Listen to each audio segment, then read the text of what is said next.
Sige.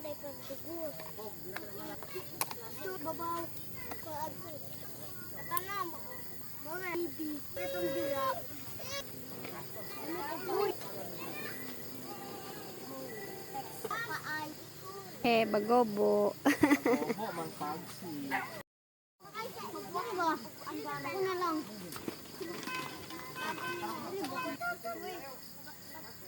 Nakasulatan at pinamagatang mabuting balita sa pagtutuwid sa likong gawain at sa pag-aakay sa matuwid na pamumuhay. Siya na isa-isang gumawa ng mga bituin at tinawag ang bawat isa sa kanyang pangalan. Ang Diyos na gumawa ng langit at lupa. Nilikha ng Diyos ang liwanag at dilim, at punong kahoy na nabubuhay sa lupa. Ikaw ba? Alam naman Diyos.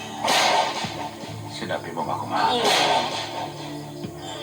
Espiritu. Mas mabati na karon kini usa ka nindot nga panahon nga aron ikaw mismo mabati pud nimo pag-usab ang gugma sa Ginoo. Okay? Yes. Naay mga kapitos sa atong kinabuhi dinhi sa kalibutan pero dili kana ang mahimong basihan nga dili ta gigugma sa Ginoo. Gigugma ta sa Ginoo unang-una napatay ginhawa nga buhi pa ta hangtod karon.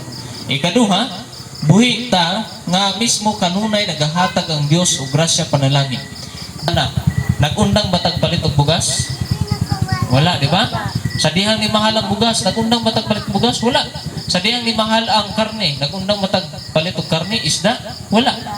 Nagapalit gyapon, nagakaon ta. Pero kanunay ta nga buhi nagasurvive ta tungod na sa grasya sa Ginoo. Isa pa, nga grasya sa Ginoo kining may tungod sa gibuhat ni Jesus dito sa krus.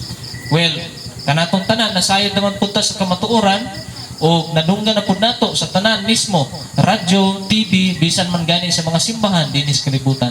Nga si Jesus namatay dito sa cross para sa atong sala. Pero ato nang ipasabot pag-ayo unsa man gyud ang pinakalalom nga kahibalo ana. So si Jesus namatay dito para sa atong sala. Ngano man? Unang-una, ikaw gako makasasala. Itang tanan makasasala, mga bata, bisan ang uban ka nato, mga musmos pa lang, wala pa sila buot, pero ang bata nga nahimugso din sa kalibutan na anay sala. Nasabtan nato? Ngano man, ato nang namana diha kang Adan ug Eva nga misupak sa sugo sa Dios. Kay tungod dili nato kayang luwason ang atong kaugalingon. Nasabtan nato? Kung ikaw na ako nga naa sa sala at tubangan sa balaod, kailangan niya nga mapriso, dili nimo pwede o dili po di mo kaya nga mismo luwason imong amigo manuman kung pareho man mo nga naay sala.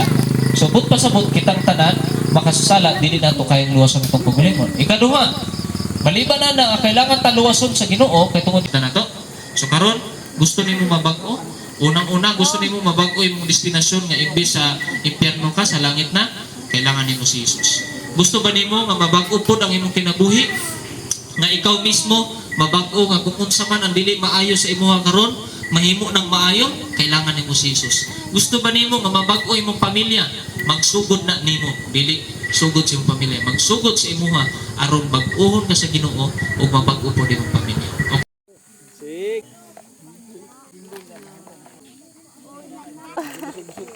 Salamat po. Salamat po.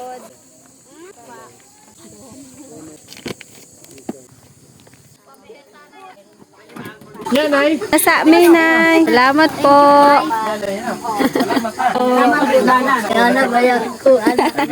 Una sa amin. Oh, sige, sige. Salamat po. Alam mo na mag-Bisaya. Opo, gagmay po.